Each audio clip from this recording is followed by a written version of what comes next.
What up, fam? Hit that like, hit that subscribe. This is Agree to Disagree, only on A2D Radio. Let's go. Oh my God! I'm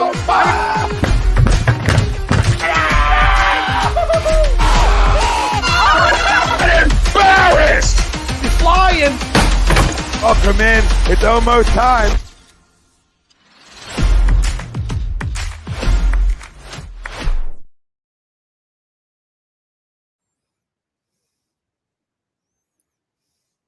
Disagree, only on A2D Radio.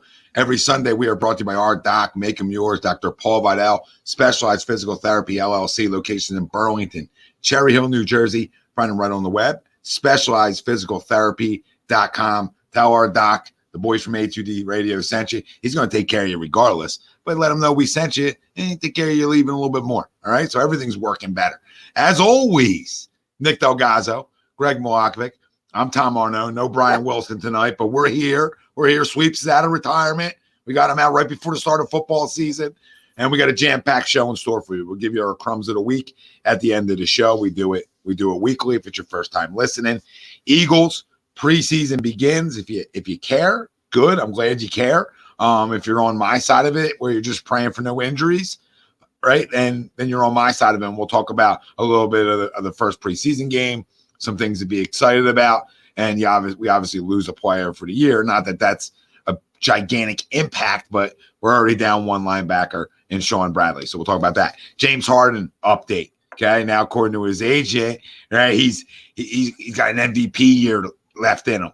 Okay, and James Harden also now reporting to camp. So we'll dive into the James Harden news again. We'll discuss the Phillies' upcoming road trip. And the Phillies end their homestand with a 6-4 record. Ties into our poll question. It's our main topic tonight.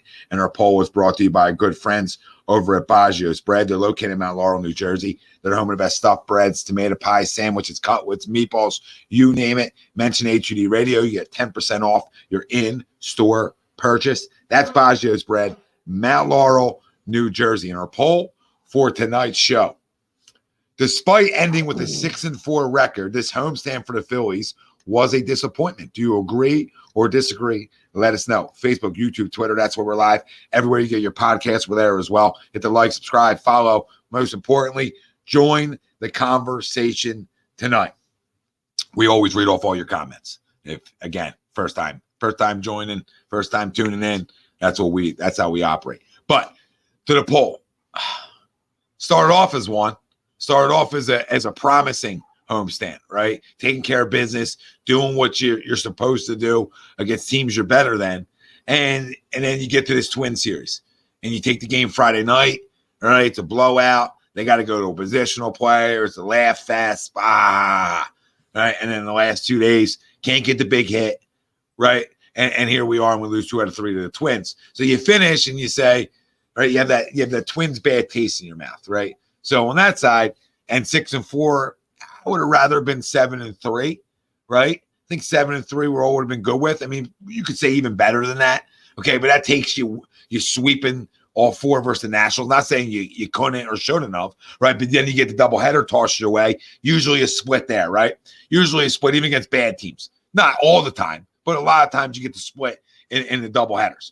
Okay, but you don't. You split it. You win the next 2, you take 3 out of 4, and then you go to the Kansas City series, right? And game 1's the game you look at. Like, I would have liked to start off my homestand a little better, but then you go win a series, right? So at the end of the day, the only series they didn't win was Minnesota, and it ends with a bad taste in your mouth. And I know it's easy to agree that it was a disappointing homestand. It's easy to agree. 6-4, still up 3 games in that in that first wild card spot, right? Still up 3 games from the last wild card of not getting in. So you still control everything. You're playing winning baseball in terms of your record, right? Now, okay, is it the toughest opponents? No, right? No. But, I mean, at the end of the day, you go through little spurts of not hitting, and that's what the last 2 days were, despite the ump show that we watched as well, right? We watched an ump show a little bit today, so a brutal call to Alec. You don't know how that game changes, right? But again, the umpire still didn't strike out swinging like Schwarber did with the bases loaded, and pop up with the bases loaded. So right? He didn't do those things. So there's other things that go inside the game than just the umpire. We all know that already. But I'm going to disagree, just because 6-4, it's not ideal. It's not what you were shooting for at 7-3. But I'm not going to go disappointment. Disappointment is playing 500 baseball against the teams that came in here. That's unacceptable. 6-4, not loving it, right? As I agree to this poll, or disagree, sorry. Not loving 6-4, but it's also not to a point of total disappointment where, again, you're playing 500. It's like, dude, you didn't even make up any type of ground per se, right? You're just playing even baseball. So if you want to look glass half full on it, I'll disagree. I'll disagree to the poll. What do you guys say?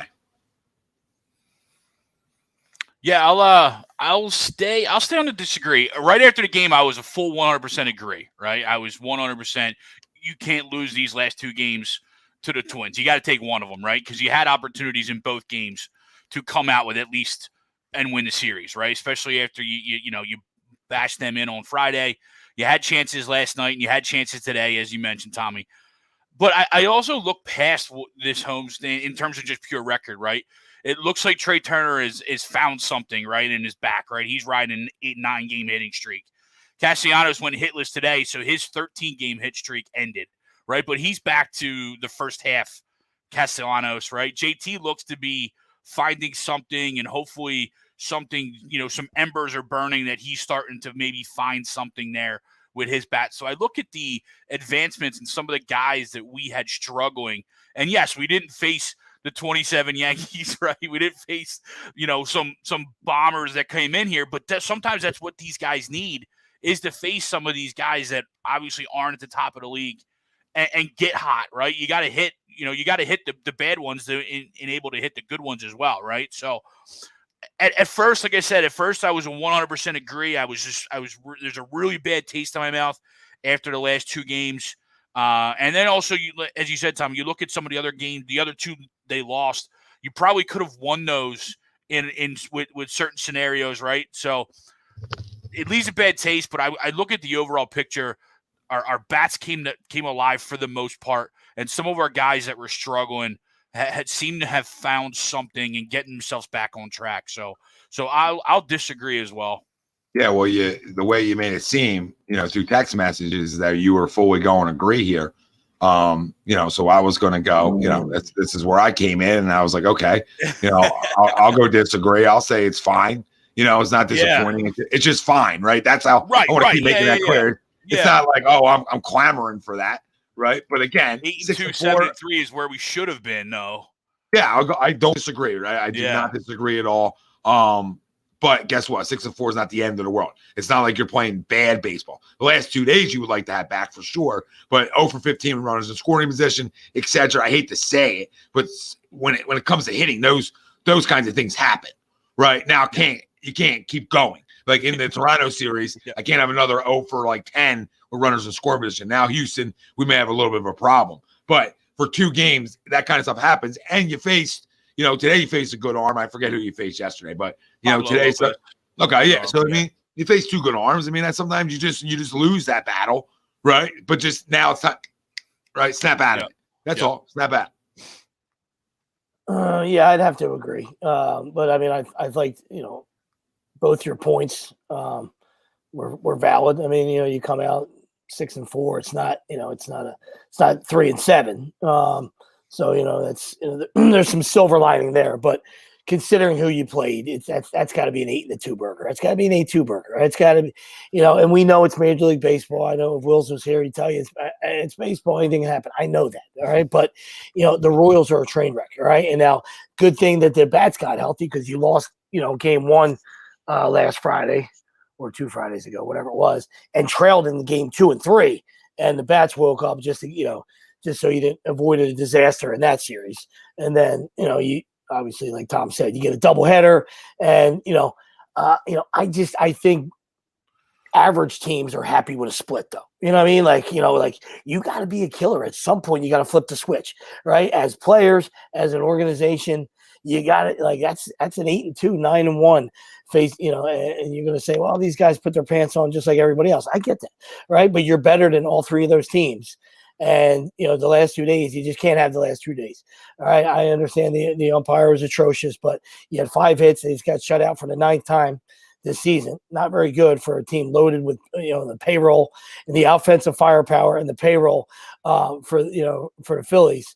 It's the 9th time they've been shut out. So, it's just the last 2 days were unacceptable. Like Friday was, everybody was a fight at the bat rack on Friday. Everybody's having fun.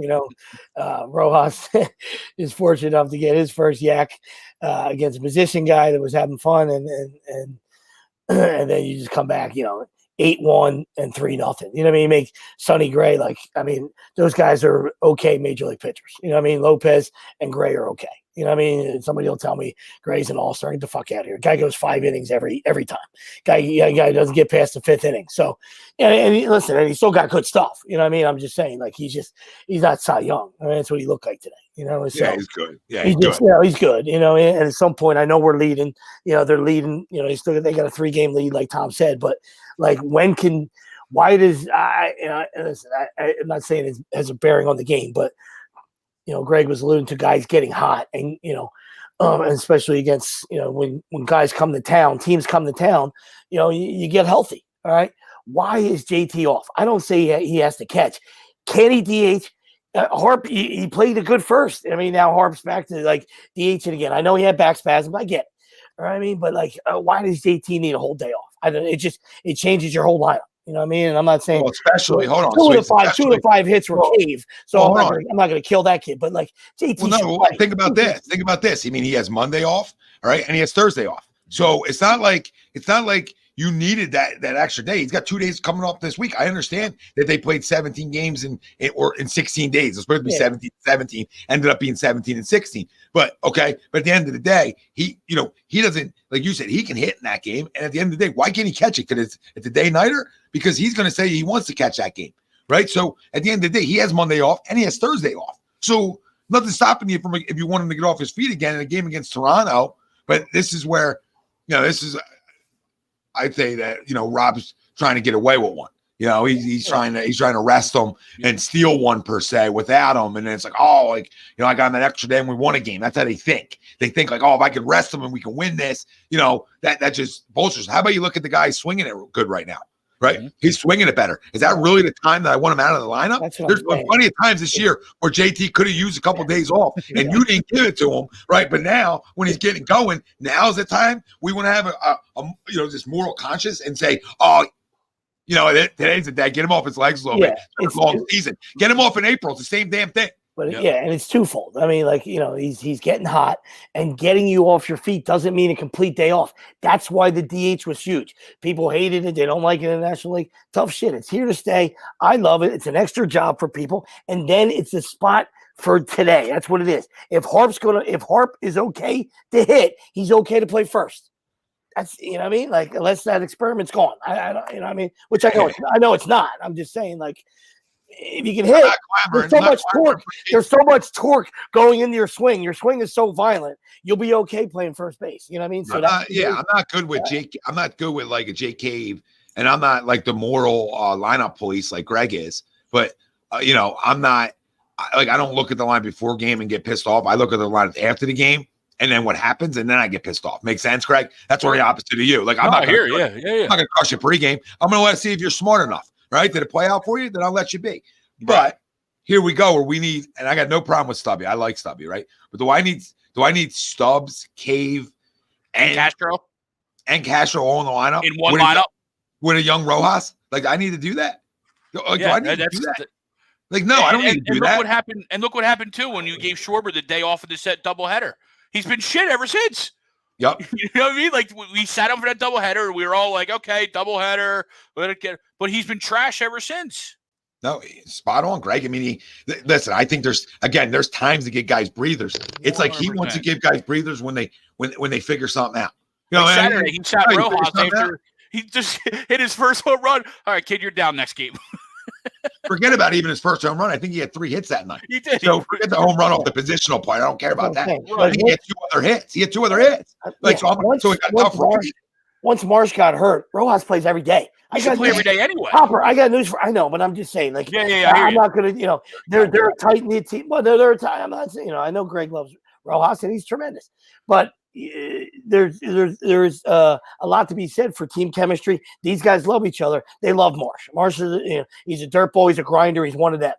So I'm not comparing the two. I'm just saying, like, but once he's hurt, the door opens for the young pup to play every day. Until the kid comes back, then you want to go platoon or whatever you want to do. Then that's fine. Rojas should play every day. He's youthful. He doesn't need a day off. No, he's full of piss and vinegar. He's full of piss and vinegar. You don't need a day off. The greatest thing about Harper being able to go to first base is it opened up that DH flexibility. Okay. And now what you're doing is we're running Kyle off the left field today. Like, what kind of amateur hour is this? Right. And then our lineup, then it hurts everything around it, where today's a perfect day where Harper plays first. Schwarber, if you want him in the line, fine, he plays left. But now JT's DH, and like Sweeps was saying. So, there's ways to do it, but they haven't been, in my opinion, he hasn't been good enough with his lineups, etc. this year. So, and it also seems too when he goes to give these days off, he does like groups. He doesn't do just one guy. Yeah. You know what I mean? Like, it's Stott and Schwarber, right? You know what I mean? It's so he does groups, and that's what I think annoys me too. Because you're right, you do have a little flexibility with Hart being able to play first, so use that, right? And I'll never crush for like Stubbs because we know JT's our workhorse, and he catches a lot. But you're right. Like today's a day he's hitting hot. You know what I mean? He's getting hot. Why does he not at least DHing? Like, DH the guy. Yeah, and back to the poll. Like I said, it's not I want to say disappointment again, right? I lean towards like that middle ground, right? It's not ideal. Could have been better, but it's not like disappointing, which would have been like 5-5. Like, I'm not even going where Sweets were like 3-7, right? Like 5-5 is disappointing. So you're one win above disappointing to me, right? So it makes it like meh. It's a meh. It's a meh homestand. Like, what could have been? What could have been homestand if you don't continue to play good baseball. Like, if you go 6-4 in your next 10, okay, then that little 6-4 doesn't matter. You're playing winning baseball, and at this point, that just keeps. I don't care what other teams do, right? Like, I don't look at like, why everybody else is losing. Like, I don't get into that side of it. What I get into is just stay at that 6-4, 7-3 from here on out, and you're a playoff team. It's as simple as that. Like, for the Phillies, because of who's behind them. If you literally go 6-4, 7-3. There's no way that 3 teams are getting, like, as Wilson's not here, hot as a pistol, right? There's no way that 3 teams are going to get that hot where they're going to overtake you by going 6-4 or 7. No, listen, this is a fire sale. If this went the other way and this was an epic collapse, then the front office fired, the coaching staff's fired, and you just start releasing dudes, right? Because I'm going to say that in the I'm going to explain myself because of the shittiness of the National League. Right, the National League is top heavy. You know what I mean? So if this was a year when the Cardinals were fucking any good, the Padres were any good, right? Then you got trouble. Then you got a little company up there, and then you can't really afford to stub your toe. If the Phillies wouldn't be stubbing their toe, they'd be cutting their foot off if they don't make the playoffs. You know what I mean? No, yeah, absolutely. You know what I mean? So you got lucky. You got lucky when you factor the Padres, and then the Mets are always going to Mets, right? Yeah. But when you looked at rosters prior to the year, I mean, listen, nobody can be like, I knew they weren't going to be good. No. Like, you know what I mean? Places, but I just switched them with the Marlins in mindset wise. Where they could have been. Where they could have been. You got lucky with 2. And listen, you're 11 games over 500. If you keep playing winning baseball, you're going to end up, maybe you can get yourself, I don't know if you can get yourself 20, maybe get yourself 20. I'd have to look at the map. So like I said, at this point, it's not about, hey, are you good enough to get in? It's, are you good enough to win playoff games, right? Can you win a series? All right. Can you win a series or 2? Can you get hot like last year? You know what I mean? So, we'll see. Right now, they're not good enough. All right. But that doesn't mean they can't be, so that's where the concern comes. From my standpoint, like, when you go 6-4, it's like, all right, well, that's good enough to stay on top of the wild card because ain't nobody really chasing us, right? But, is that good enough? Is that going to be good enough in a month and a half? And it's not. You know what I mean? Like teams that are going to make noise in the postseason. That's that's an 8-2. That's a 9-1 homestand, or where you're white hot. Yeah. And credit to them. I mean, they've in their last, I forget what the stat is. I got to look it up, but I'll find it. Oh yeah, they were like the second. I think they have the best record or second best record in baseball since whatever their early struggles were. So and that's why people, that's what I said. They're not going to take a sledgehammer to them. They've been fantastic since I forget what it was. Maybe their last 60 games or whatever. Whatever it is, trying to find it. But to your point, that's all I'm saying. Like in the way we can look at it, sort of like last year, right? Yeah. On why, like I would say, like, oh, I believe they can win a playoff series. I believe maybe they can win two, right? Is because they're doing that same type of style, right? This homestand is not ideal, like we talked about, but in reality, like to give them a little credit, and somebody who crushes them all the time. I got no problem crushing these guys when they don't play well. But to give them credit, they're right on that same pace per se, right? And that makes you feel good as a fan heading into September, right? And heading in hopefully October baseball is that, hey, this team's doing the same thing they did last year. They're playing really good baseball at the right time. Like, after the break or whatever it may have been, right before the break, actually from June on, they played bad going into the break. And then I think they came out and played well. I still can't find the stats, so it's going to piss me off. But either way, that's what would make me feel good about, like, hoping this team maybe not go back to a World Series, right? I don't know, right? But make some noise in the playoffs, at least, at minimum. And while you're looking it up, the teams behind us in the wild card standings, only the Cubs have a winning record over their last 10 games. I mean, the Nationals are there, but they're way back. So only the Cubs have a winning record over their last 10, and they're 6-4 with us. Giants are 4-6. Marlins are 4-6. Reds are 3-7. Diamondbacks 2-8. I got it, Tommy. Last 60. Since June 1st. Only the Braves have had a better record since June 1st. So last 64 games. So Braves are 42-19. Obviously couldn't make up any ground on them because they're animals. Phillies 40-24. So, I mean, I think that's what Tommy was looking for. So I had the last 60, and this was as 2 days ago, right? Yeah. So the last 60, they were 60 games. They were 40-20. The Braves were 41-19. This is before the last two. All right, this is before the two losses. So they're 40-22 then, because lost two. Yeah. So 40-22, and whatever. The Braves just won again. So obviously they're ridiculous. But yeah, only Baltimore's underneath. I mean, they had a great walk off today, or not walk off, but a really good win today. But they're underneath, and then the Dodgers, as the 60 games, were 36-24. Cincinnati, who was scorching at one point, right? Yeah. But 35-25. Cubs again rattled off a bunch in a row.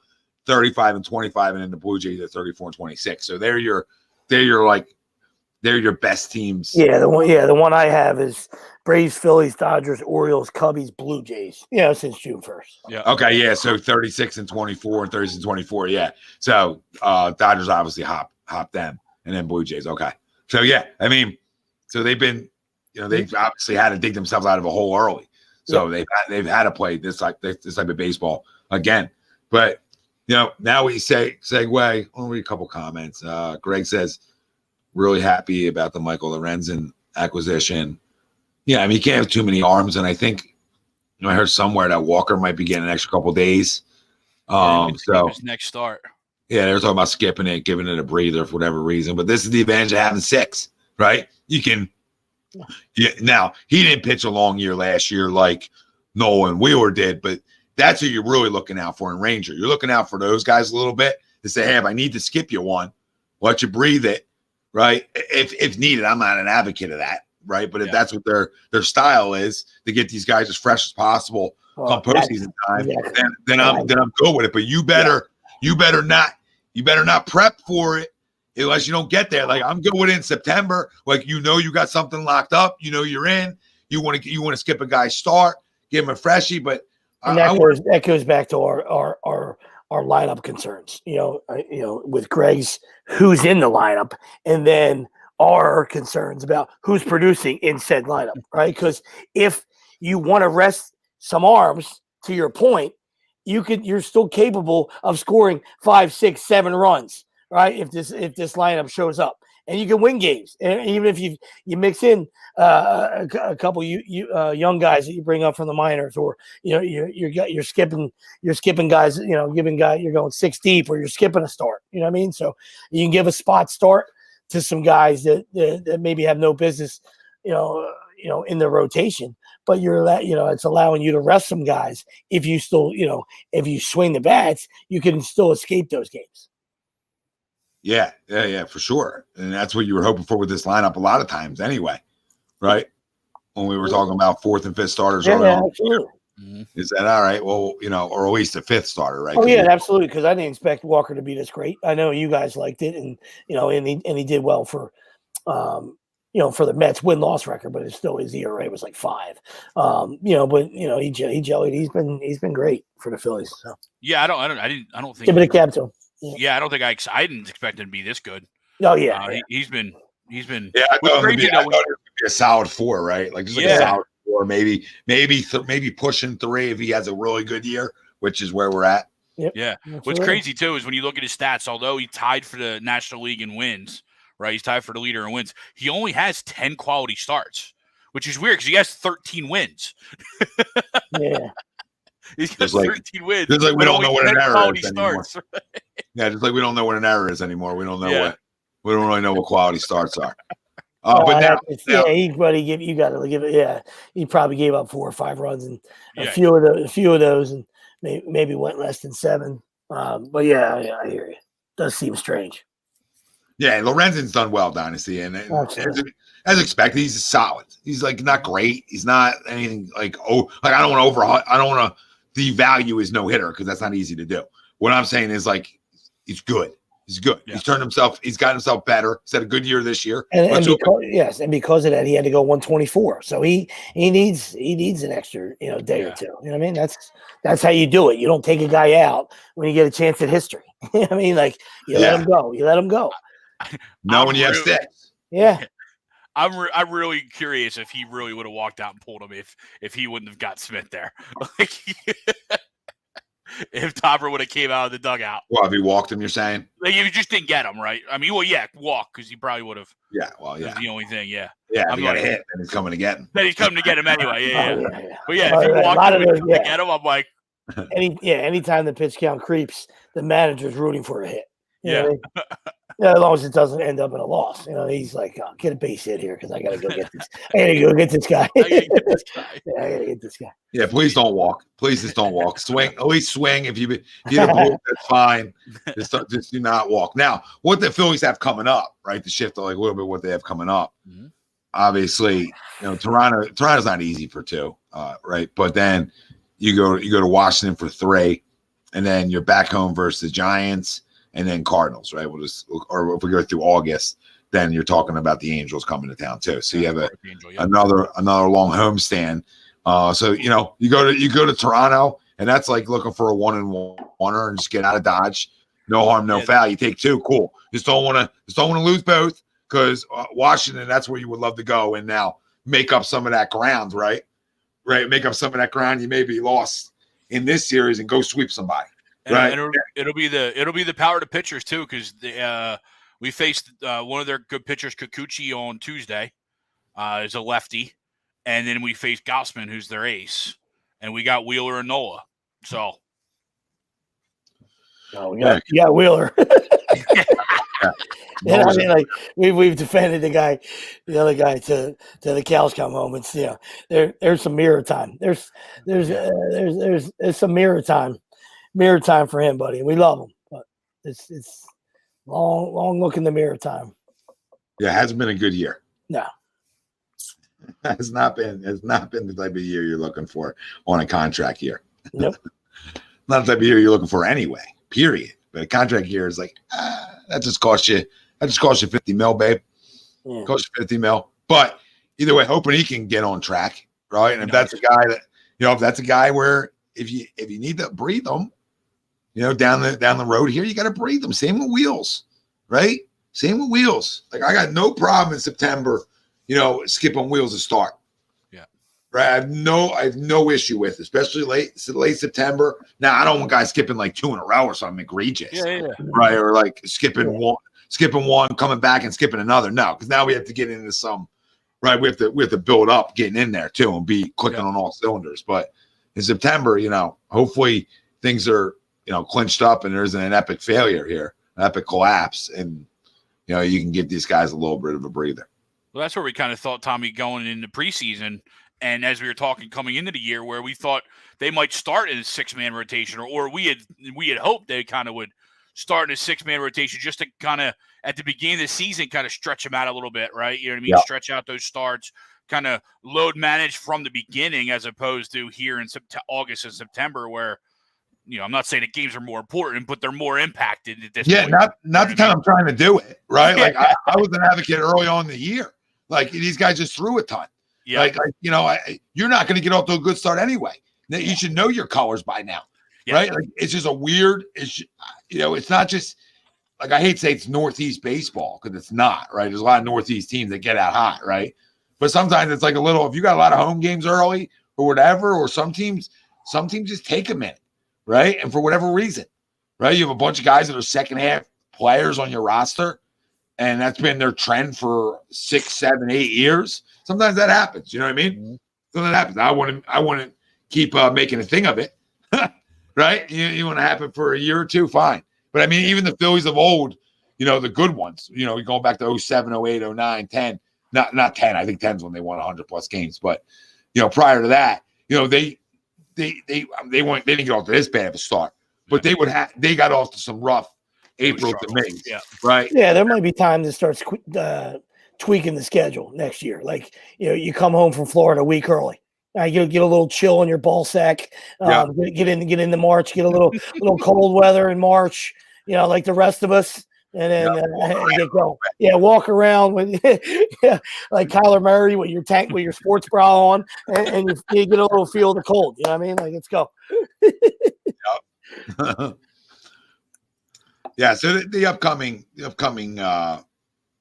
week isn't that difficult, essentially, on paper. No, you play 5 games. That's it. So Toronto's without Bichette still.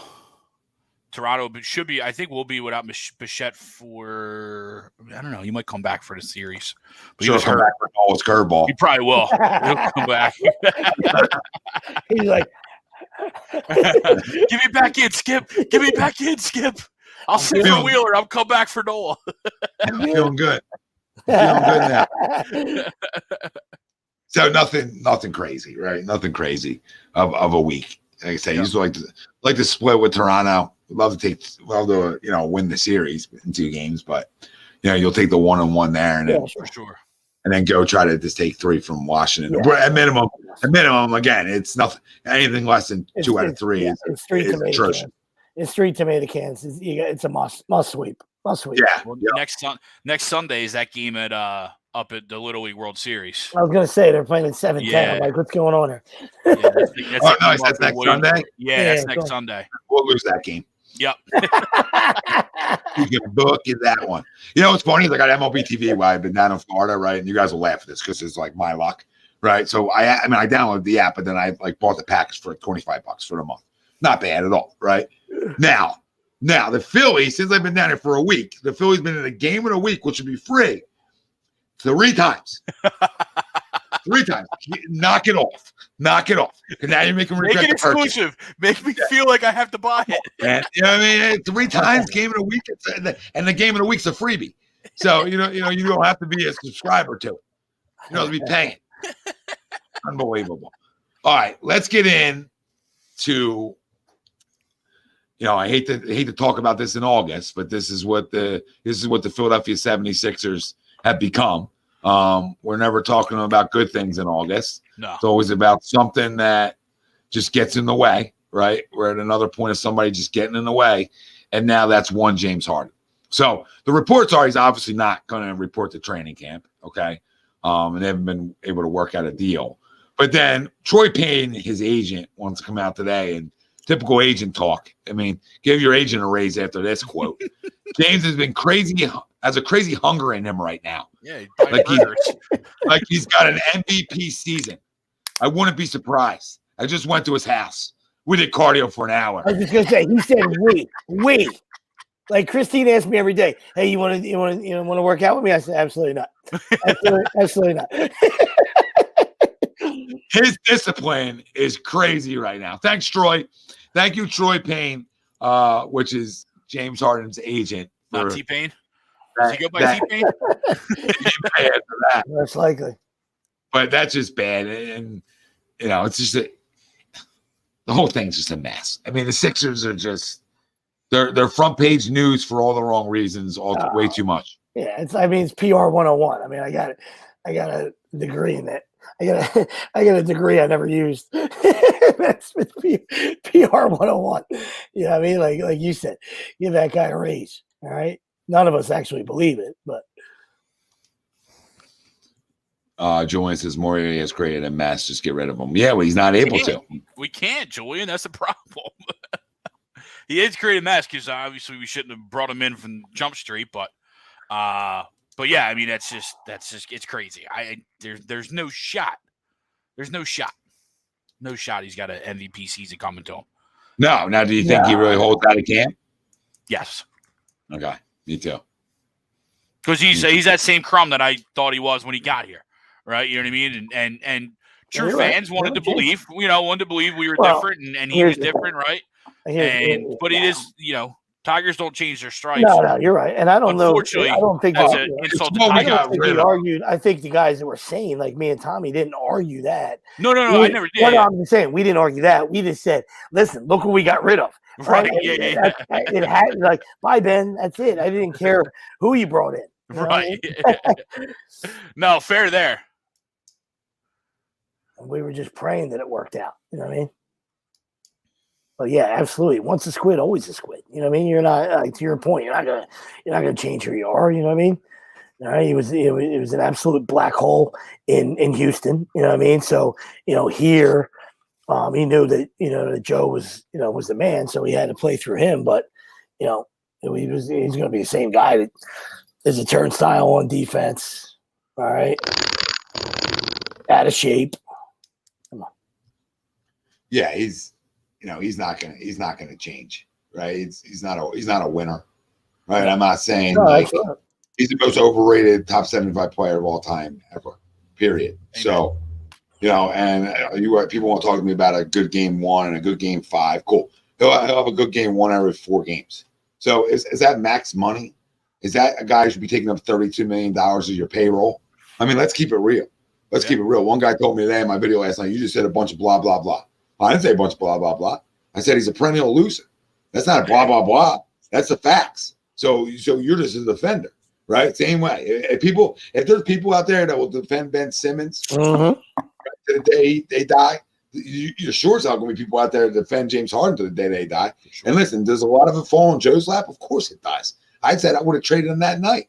Or I was that unhappy. And then I settled back in and I said, okay, right, we're not going to trade the MVP right this second, even though that's when you get the most value. But we're not going to do that, right? So I'm not going to keep beating that horse, right? I'm going to move on. And moving on was, I'll continue to say it, I think you have a better 3 efficiency-wise with Embiid, Maxey, and Harris. You just do. Now, can you get some depth around them, right? Can you get deeper somehow by getting rid of Harden? That's the goal here. The goal isn't the star hunt. The goal is, can I get deeper by just moving on from this guy? That's the facts of the matter. I'm not crowning those 3 players and telling you it's going to be the greatest thing we've ever watched in basketball history. I'm just going to tell you it's better than what we just watched. Now, if that's another second-round exit, probably is. Who am I to tell you it's not going to be one anymore, right? But at the end of the day, I'll take my chances with that and some hope that things could be different than run it back with this loser again. He had 2 years. Now, I throw an asterisk on year 1 a little bit because of when the trade happens, right? A little bit, okay? But this is a full offseason, and those 2 played extremely well together. I'm not debating that. But listen, if you watch him in the playoff games where he was downright atrocious in, and you want that guy back, then be my guest, man. I'll just take my chances that 1 year Joel doesn't get hurt in the playoffs, and I'll run with the other 2 guys next to him. Because no matter what happens, if that dude ain't healthy, I'll say it a million times, which he probably won't be. We ain't winning jack shit anyway. So who do I want Harden back for? He already proved we ain't winning the series because of him.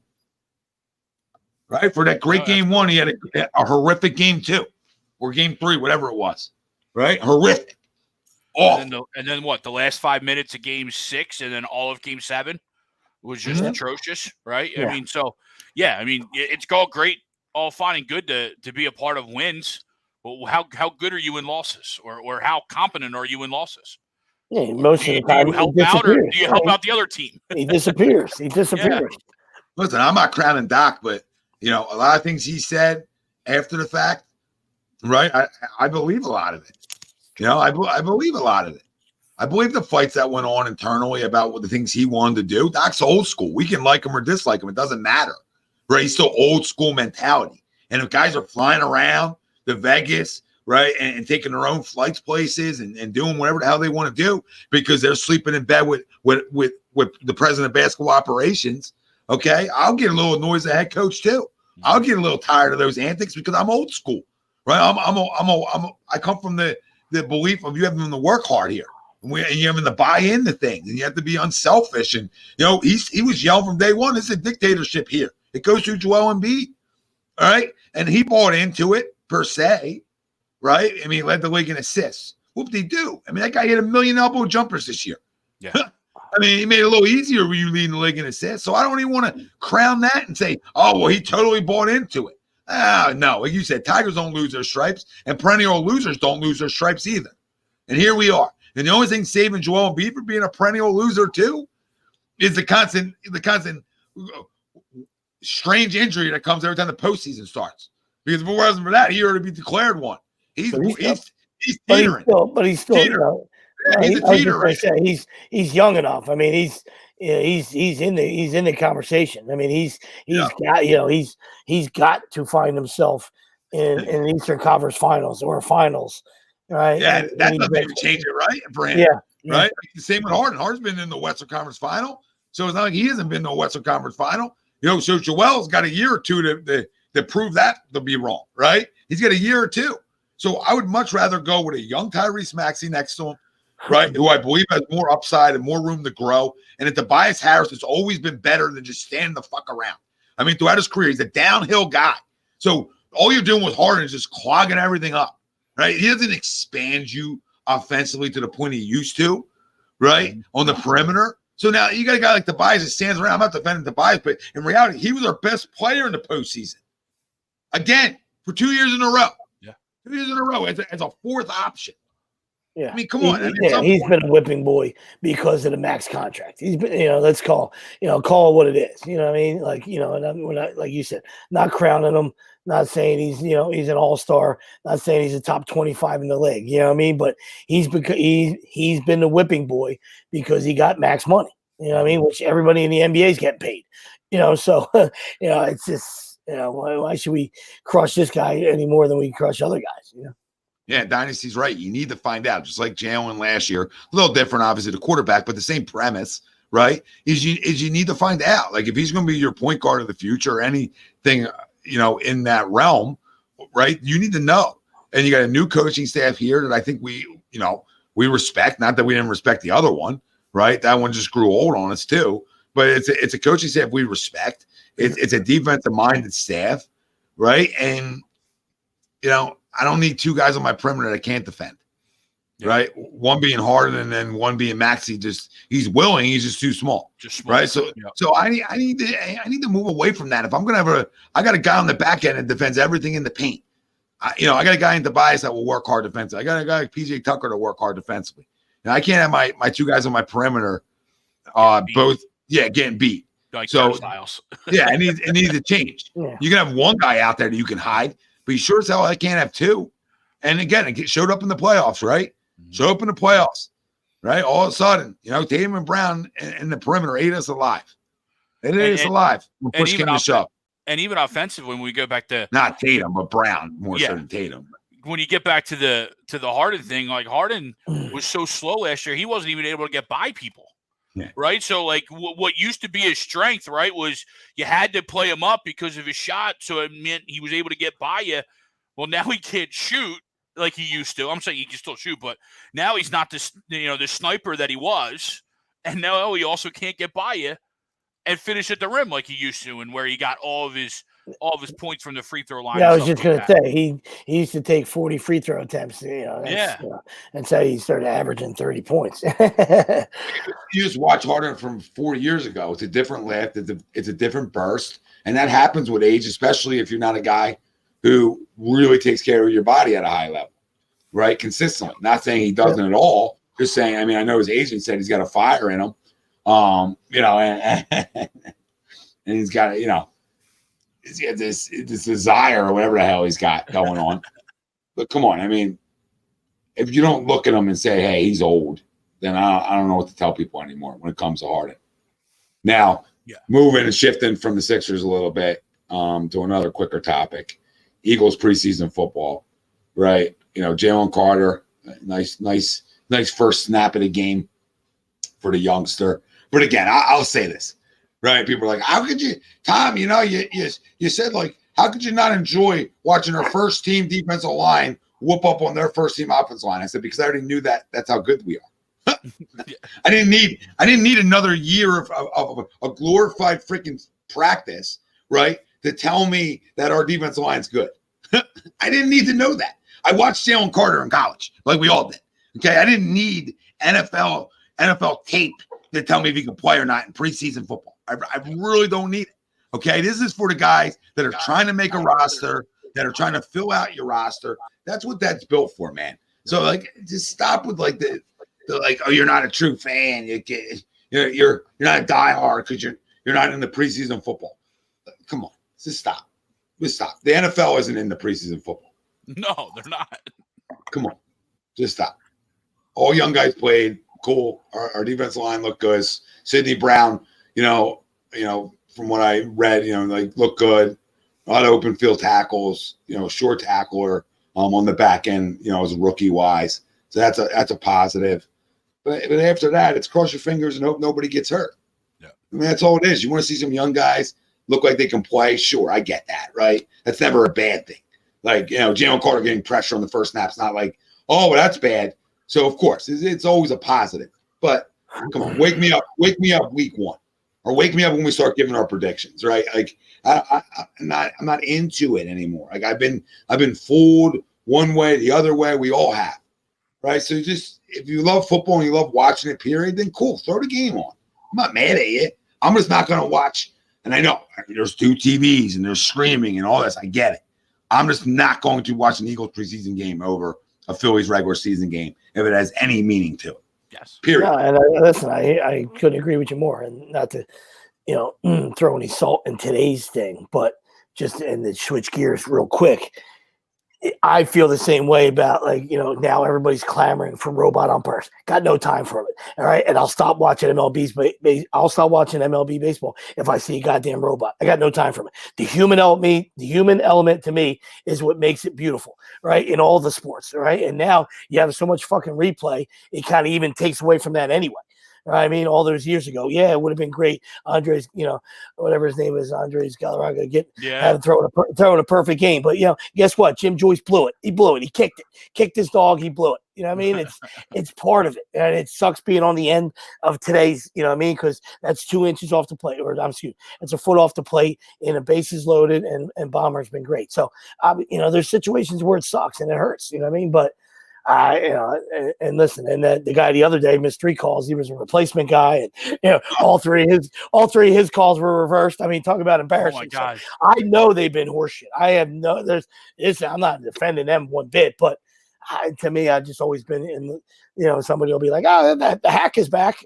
He's such a dinosaur. We can't fucking change." Shut the fuck up. You know what I mean? No, I like having umpires. They're in an 88. They're in an 88% grade per se on ball that strikes as a whole. Not good enough, right? But that's 12% bad around the league. So I mean, it's not like it goes both ways, right? You're going to lose games because of it. You might steal a game because of the same thing. It just so happened that twice in this homestand, feels like that one burned us. I know the one with Kimbrel that ended up tying. I forget if we ended up winning that game. No, that was yeah. Yeah, that was the second half of that doubleheader we lost. But still, make the next pitch, right? Yeah. At the end of the day, don't throw a cement mixer up there. Yeah, you got to make the next pitch. I mean, nobody's guaranteeing a homer next pitch either. Yeah. So you got to make the next one. You know, the Bomer one I don't like because it runs you out of an inning, but that's one, right? Like that's one. That's one. Like we don't know if it changed the game. It makes it 2-1. Yeah. You never listen. You never We don't like know. it. We don't know if it changed. You never So like that's it. what Homer said. It should burn. Yeah, it should burn inside you. I mean, that's what I said. It's part of. They took that away with all the replay stuff, and I mean, like part of baseball. It has nothing to do with being a dinosaur. It's been around for 200 years. Where arguing and getting ejected, that's awesome. All right, that's part of it. You know what I mean? That's just in basketball getting a tee, or in football, maybe you get a 15-yarder. You know what I mean? You don't see it too much in football, but you know what I mean. Like that's just there's give and take, and when you get and guys become veterans. Then you start knowing guys, and then the more you've leaned on a guy, and then a guy respects you, and then you respect him back, then you start getting those borderline calls. You know what I mean? So, I feel like the turnover has been so much probably in the last couple of years, where you can't. I don't know if they're doing that. They're giving guys off, or they're just getting rid of guys, or guys are or burning out. I don't know. It's just I know Phil Cuzzy's still around. He's fucking atrocious. So he hasn't been replaced. So it's like I said, it sucks, and it's the worst when you're on the wrong end of it. But I don't know. For me, it's part of the game. So. I like what they do in the minors. They have that the ABS system that I did see that. Yeah, you only get a certain amount though, and it's got to be automatic. You tap the hat within 10 seconds, and you only get like 2 or 3 per game. So you have to like really, really be mindful when you use it, right? You just tap the hat. Yeah. And listen, they turn to a screen, well, and it goes. and I'm all for like some Thunderdome shit. Like if you want that, you want it. You tap it and you're wrong, you're gone. Yep. You're going, you know what I mean? And people will say that's fucking crazy, but guess what? If you're that adamant about it, no, let's go. You know what I mean? Harp wasn't happy today. Like Bones was atrocious. Harp wasn't happy. That's an inch off the plate. 2 strikes. Got to swing the bat. Got to swing the bat, Harp. You're right. I give that one. It's the Bomer. And Bomer even said that after the game. In his presser, he goes, it would have brought Bryce Harper up with bases loaded, 2 outs. He goes, how much does that change the game? He goes, well, we won't know, right? You know what I mean? Like, we won't know. Down 1 run, Harp up with the bases loaded. Yep. Yeah, would have. Maybe. Yeah. He's been good in that scenario, the last few years, right? Late games. I think late in games is something stupid where he's like batting like 450 and something stupid like that late in games in high situations. Yeah, good or bad, you never know. You know what I mean? He might hit one over the Walt Whitman Bridge. He might pop up. But you as the team that's on the wrong end of it, you want the opportunity. Yeah, that's all. You just want the opportunity. Bomer had a good at bat. He earned the walk. You know what I mean? And that's when it's, when that's for, like I said, if that's off the plate a little bit, he probably tries to foul it off because you should be in survival mode. You know what I mean? But, he saw that enough. He jumped back like Pat Burrell, the old Pat Burrell right there. The old, he jumped back. He jumped back, arms went up. Throw the ass out at it. Yeah. He knew it was in. Yeah, he did. But anything else preseason-wise that you care to touch on before we get in the crumbs? No, I just I said, everybody's playing it the same way. What I was gonna allude to, I just Mahomes played, of course. Like it's just amazing. Like I get just certain guys are just they're made of clay and they just don't care and they probably hold their breath. Chief fans hold their breath the same as Tommy's saying Eagle fans. You know what I mean? But it just seems like that guy always plays. Like I look up and he played. He played and he scrambled. He played and he scrambled on 3rd down and he got sandwiched by like 4 dudes. And you're just like, oh my God, look at this guy. You know what I mean? It's just crazy. It looked like some Matrix shit. He just got engulfed. And I'm like, oh my God. And it's just, so it's not a knock on anybody. It's just, like I said, I can't stand preseason. So, but it's just funny to see. I can't say it even more. Everybody has a different way they prepare. So the league's changed, so it's made preseason even worse. It was already like, okay, you'll get guys by the 3rd preseason game. You'll get them for like a half or 3 quarters, right? Yeah, when we were growing up, game 4, you sat game 4. You know what I mean? And and you played, would you play a half of game 3? You know what I mean? That was your prep. You know, maybe 3 quarters. Like to your point, come out at halftime sometimes. 3 quarters. Yeah, 3 quarters. Week 3 was your prep, all right, and then week 4 was for all the UPS and the guys that were just trying to get in there. Those guys that were trying to make the team. Yeah, it's now it's just a lot of people believe that they don't want to risk it, right? Yeah. And they get enough done in practice, and it is what it is. I mean, I'm not going to say what's right or wrong. Hopefully for Eagles' sakes, they've been on this kick a little bit, so hopefully it keeps guys healthy and fresh. It's a longer season now. It's already tough enough. So listen, whatever gets you ready. It worked for the Eagles offense last year, so. I mean, I would run it back the same way again until if it's not broke, don't try to fix it. So, but yeah, I mean, it's not much to talk about. People want to really talk about it. I know some younger guys look good. Defensive back wise, I know Eli Ricks had a pick 6 towards the end of that game, and that was it on the picks. But yeah. So it's not much talking. Yeah, I mean, like you said, it's not about you can be like you said, you can be a junkie. I mean, it's to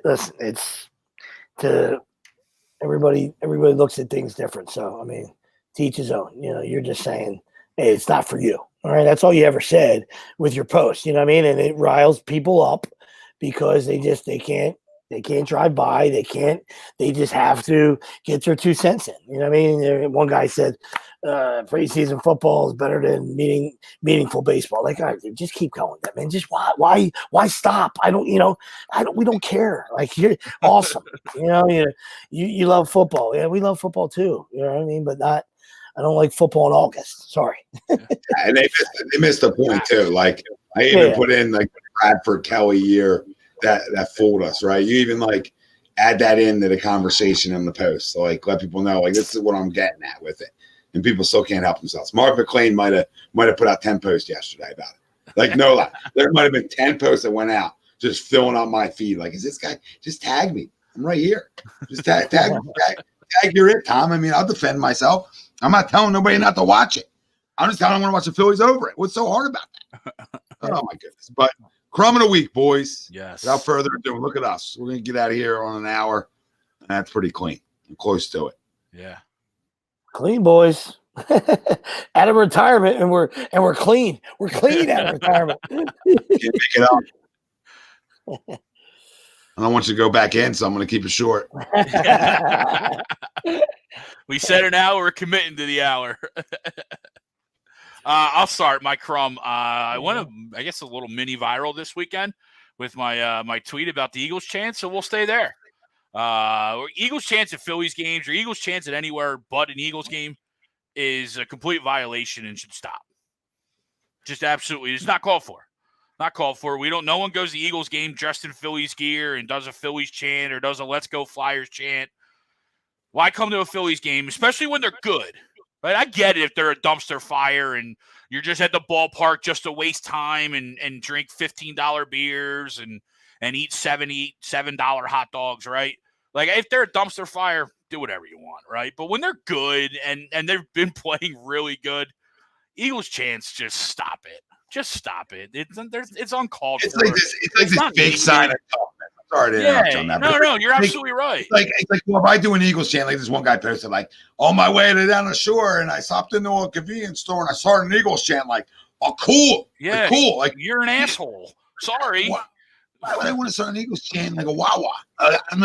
Is that a sign of me being a diehard now? Yeah, are you a tough guy? Are you a diehard? We question diehard. We question the things that happened to me in childhood, right? That it got me grounded. They got me possibly thrown out of the house, right? Let's if you want to talk about diehard, we can go back and talk about diehard. Doing the chant does not make me this tough.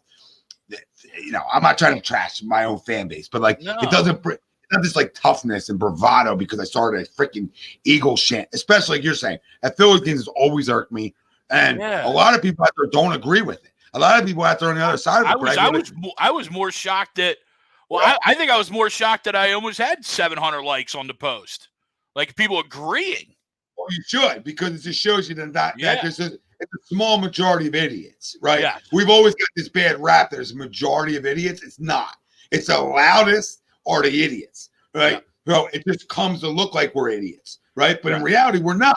All right, we're out like we're any Northeast fan base, right? Yeah. But like any fan base, we have a percentage that are a bunch of idiots. Now, maybe some fan bases are 20%, we're 25. Okay, right? Yeah. But it's still not a majority, and that's all that matters. But the idiots seem to always be the loudest and always to put us on the map for the wrong things. Hence, Absolutely. an Eagles chant during a playoff run. Yeah. Like Stott and JT went back to back the other night, right? I was there Friday night. Stott and JT go back to back. 3 seconds later, I hear an Eagles chant. I'm like, are we serious? Like, what is going on? Why are we? Why? There's no playing. Yeah, no creation, and the guy who starts it originally is a guy that has nobody. He has like nobody good in his life. Yeah. Right. So he starts his chant because he has his buddies around. Then it starts, and now he's the guy. Did you remember? You remember? And then the next day, next to his buddies like, "Yo, we really got that started." No, that was so cool, dude. If you went on it's one thing if you went on the road, and you were getting your head kicked in, and you're like, all right, I'm about to flex my Eagles muscles too because I'm getting a little heat here from Mets fans or whatever, you know what I mean? But at home, it's ridiculous. It's absolutely ridiculous. You know like if you're away at Eagles games, I love it, right? I love when you hear them and they're loud. The stadium and everything. Yeah, absolutely. and you're overtaking like another stadium for sure. At Eagles games, absolutely, right? Like it's time and place. I don't need to do it in a wah-wah. That's why I said time and place. There's a time and place. And to your point, though, on the road, if you lose, no Eagles chance. Well, I was in Nashville 3 years ago when we lost. People are still walking up and down Broadway after we lost doing Eagles chant. I'm like, what is going? Why are you guys still here?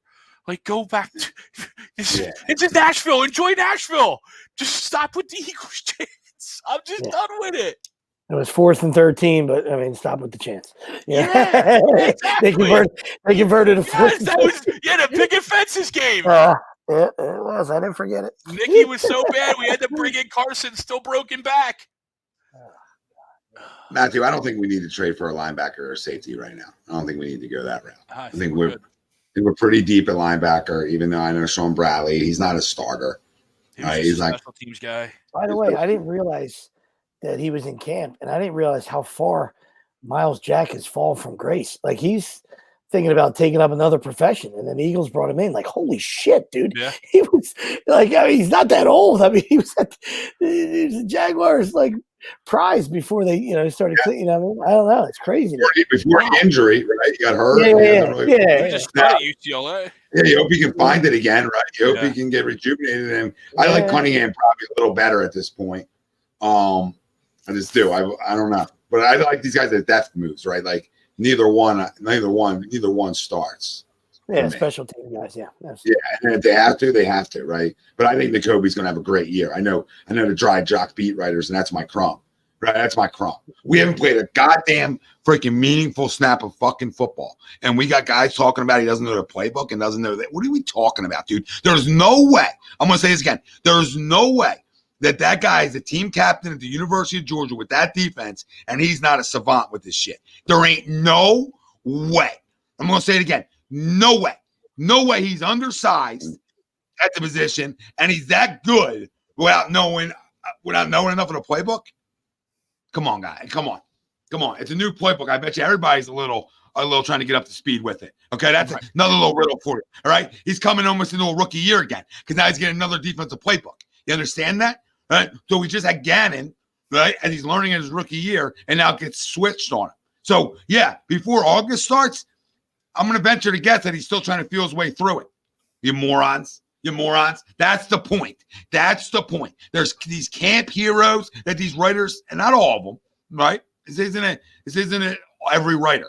This is enough that want to write about all these freaking camp heroes and this, that, and the third, right? That don't mean anything, right? And then you're going to try to make a guy look bad before August even hits.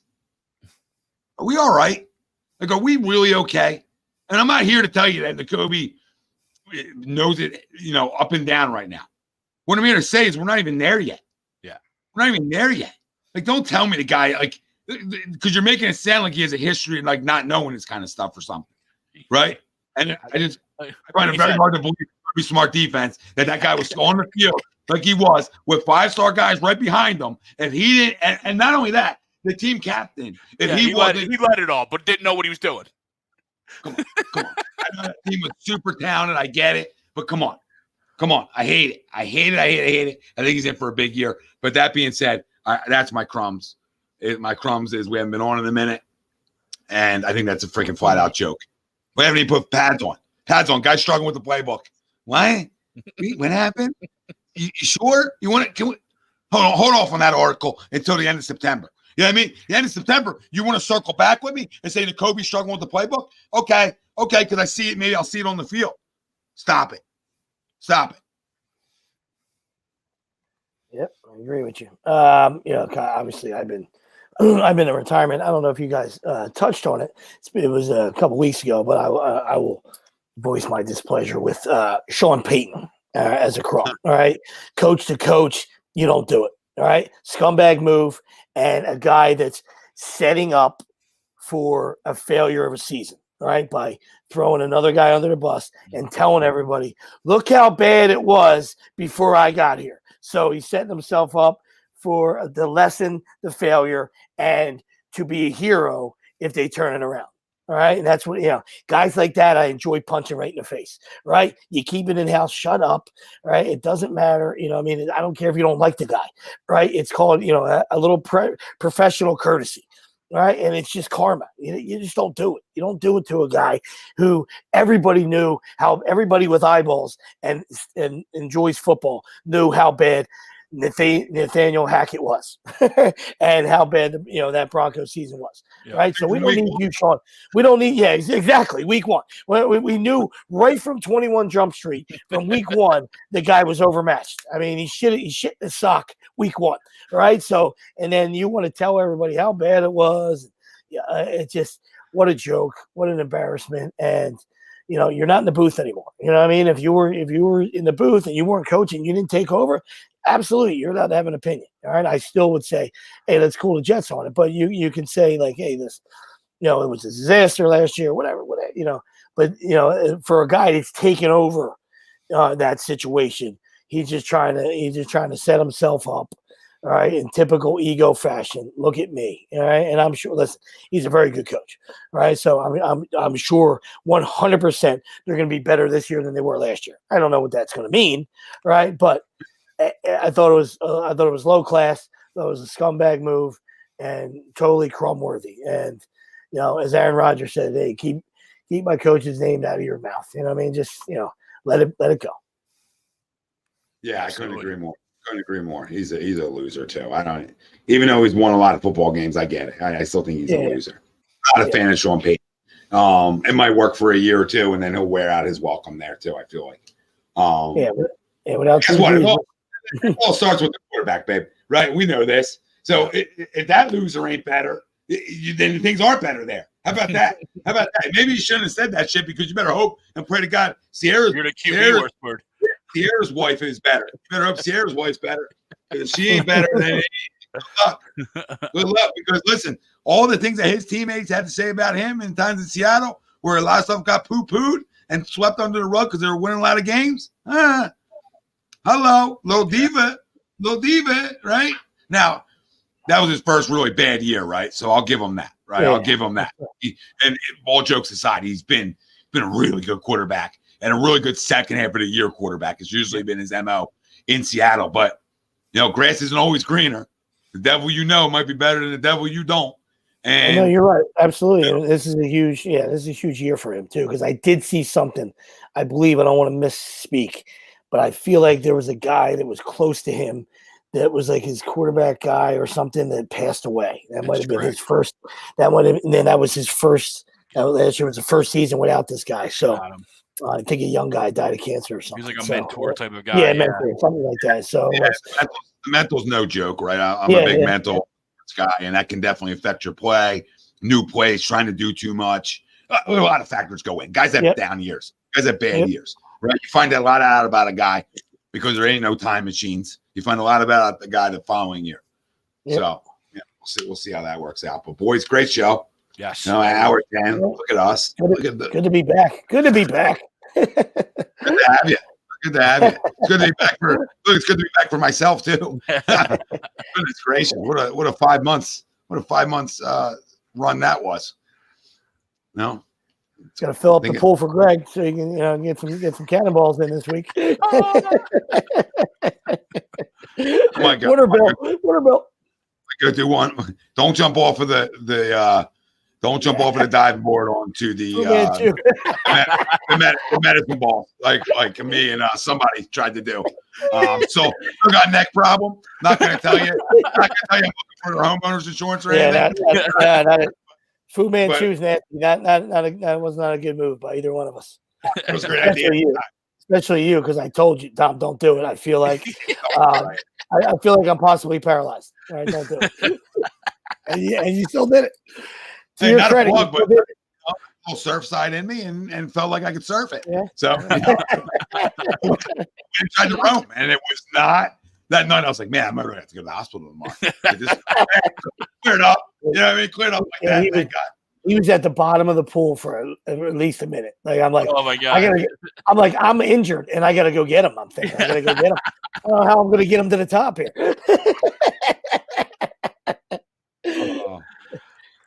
Dynasty, what reports? Oh, if you're talking about Wander. Wander. The Wander Franco. Yeah. I didn't hear what. Oh, you missed it? No. Apparently he's dating a 14-year-old. Yeah, he didn't. Apparently he was dating a 14-year-old, and she came out public because I guess he wouldn't give her hush up money.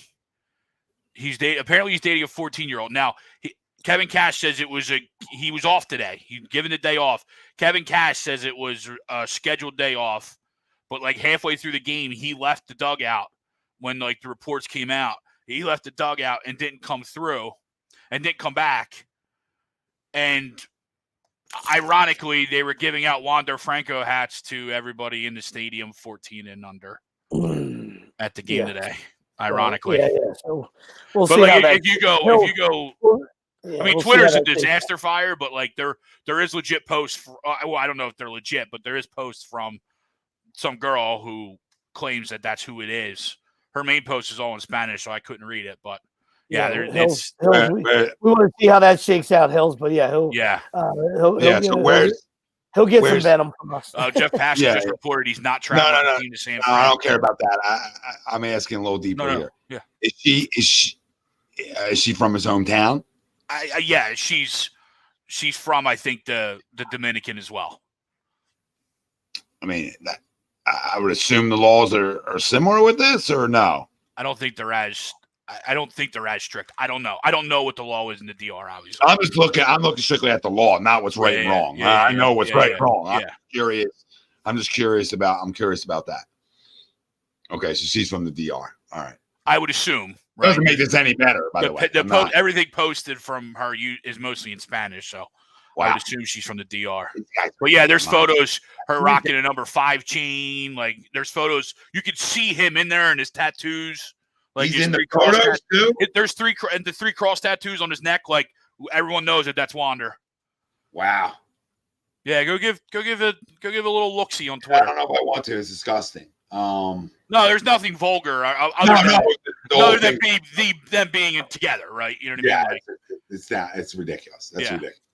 It's ridiculous. You could walk down in Santo Domingo and you get any chick you want. Yeah. At any point, and you're going. Okay, I can't. Yeah.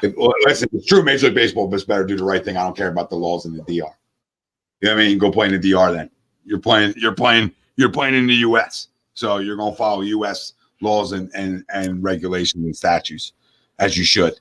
Period. But go play there then, and then you can be a sick pup.